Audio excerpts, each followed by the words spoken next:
I'll start with the obvious one. What was your feelings, emotions as Gabe was lining up to take that kick? I just trust and confidence in Gabe. He's delivered us multiple times. We've seen what he's done this year. He's on like a historical run. I think earlier this year he had 3 field goals over 50 yards in one game. He's known for kicking game winners. So, we were just anticipating celebrating. Did it take you guys long to adjust to what Garrett Green brought to the table? Garrett Green. Is that the quarterback? Yeah. Oh, I don't think so. I think, compared to like what we seen on film, I thought tonight we saw like a lot more motion than they put on film. But that's typically what we see every week. A lot of teams that come in, they've game playing against us well. If you look at statistics, we've seen more bunch formations than any college football defense in the country. And today, we've seen like a lot more motions. I think that's credit and respect to us as a defense. We're disruptive up front. So, a lot of times, teams try to do motions and things like that so they can get a freebie or hopefully, get a miscommunication on the back end. But I thought we handled things pretty well overall. Thanks, Pat. Go to Eric Bailey, Tulsa World. Pat, I wanted to ask you about that final drive, what you guys were able to do, the bad snap, and really backs against the wall. And how big was that snap? I think it was big. And I think that, before the game even started, Coach Manning last night, he talked about like being calloused and being hard, and being able to withstand like the ups and downs, the blows that come with doing anything hard.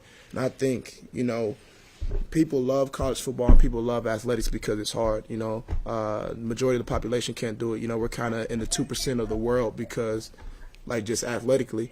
And that being said, we embrace the hard things. We recognize that this is hard. We recognize college football is hard. And I think it's just an excitement behind it. We want to lean into the hard things because the harder you have to go after something, the more you feel the reward on the back end.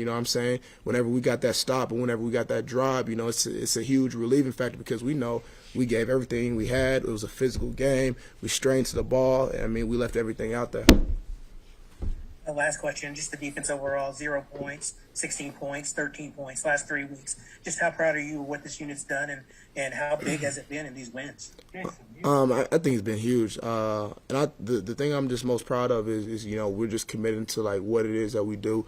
We know, of course, that whenever we go out there, the other team, they're conspiring against us. They're going to catch football. They're going to make plays as well. But I think the biggest thing you see is like play in, play out. We're going to commit to what we do. The way we play press, man, that's what we're going to do every single snap. The way we get off the ball, that's what we're going to do every single snap. And we know that this is what we do. We don't change for anybody, and that it's a confidence factor, and that it's just repeated nature. I come in, I play catch man, it's the same technique every single time. P, getting off the snap, it's the same technique every time. IT, getting off the snap, it's the same technique every single time. I appreciate it. Have a good week. Too. Go to Ryan Chapman. Hey, Pat, I know teams are different year to year, but you guys have played 3 really close games this year, come out with 3 victories. Like, what to you has been the difference between your early season, late game success this year over how you guys started last year? You said, could you repeat that again? Yeah, so last year you guys obviously dropped your first 2 Big 12 games, 2 one-possession close games. This year you've won all 3 of your one-possession games. Like, what to you has been the difference in being able to finish early on this year as opposed to what you guys maybe did differently last year? I think it's just an emphasis that we've made starting from the off season. Coach Wiley would do smart things. So say we're running 2100s one day, he may surprise us. We run 21 or 22 just to challenge us. Like, are we? And that's equated to the fourth quarter, right?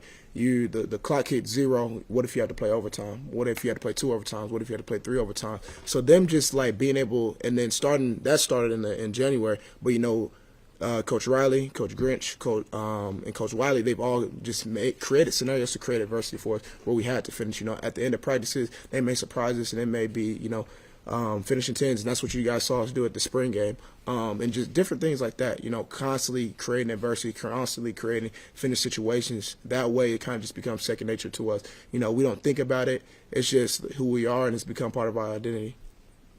Thanks, Pat. Got time for a couple more guys. Let's go to Parker Thune and then Austin Curtright after that. Yeah, Pat, I'm curious. Oklahoma hadn't won a game with this few points since 2013. And, traditionally you regard one of the marks of a championship team as one where the defense can pick up the offense and the offense can pick up the defense. Do you sense that this team has that dynamic? Definitely 100%. And I think you kind of seen it towards the end of the game and like the second half. We came in the locker room, everybody got together as a team, and we said, we're going to have each other's back. So, second half, you seen defensive guys standing up, celebrating with the offense whenever they made a play, and then the same thing vice versa. And then Coach Gunny, he came in here this morning during our meetings. He said, special teams, we got to take it to the next level. We got to win the game. And if you look at it, even though it may not seem like it, special teams seems like very small, but we made big plays on ST. BA and Key on the punt. Not letting it break, and then Gabe, of course, with the game-winning field goal. So I think not just like an offensive defense thing. I think the whole three components of the team, we were just picking each other up, leaning on each other, and having each other's back. Got time for one more, guys. Let's go to Austin Curtright. Hey, Pat. Obviously, West Virginia came out with the 17-play touchdown drive to start the game, but then you and the defense didn't allow a touchdown the rest of the game after that. Do you feel like that first drive sort of sparked you guys to play better as the time came on? I think, from an outsider perspective, it may seem like that, but inside, we're just immune to emotions. You know what I mean? Like, we don't even think about. It's just a next play mentality. Whatever hard things come, whatever bad things come, we forget about it and we just like immune to all emotions. That's what good things, that's what bad things. And I think you kind of see that with the way we made plays as a defense. If you noticed last week, DJ, he gave up a long pass and then turned around 2 plays later, caught a one-handed pick. And then same thing, we gave up a touchdown, Cole blocks the extra point. We take it to the house. So, I think we just stay immune to emotions. That way it's just a consistency thing. We're not going up and down like, oh, I got to respond and play harder to this or I got to do this or that. We just commit to what we're doing. It's the same process, play in and play out.